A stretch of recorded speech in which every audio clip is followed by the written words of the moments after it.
Hello guys, welcome to my channel. Today we are going to see how to fix the Roblox game client is not responding. Let's fix it guys. The solution consists of two steps. The first step, you just need to go to search menu and type settings. Click on open it. On right side select display. You just need to scroll down and select graphics. Select change default graphics settings. You just need to turn on this optimizations guys. And after that go back to graphics and just minimize it. Now you just need to right click on the Roblox player on the desktop and select open file location. Now copy this file path, just right click on it and copy it. After that just close stuff here.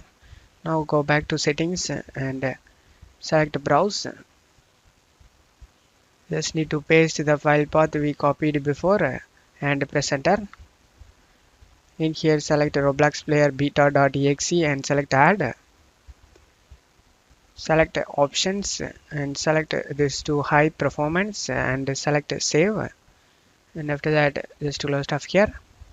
The second step, you just need to open the Roblox player. After opening the game, you just need to press in keyboard escape key and go to settings and scroll down and find a graphics mode. Change this graphics mode to manual and set this point to 5. 1 2 3 4 5. After setting this pointer to 5, just resume the game and now you can play without having any problem. And that's it for today's video guys. Give me a like and subscribe. Thank you.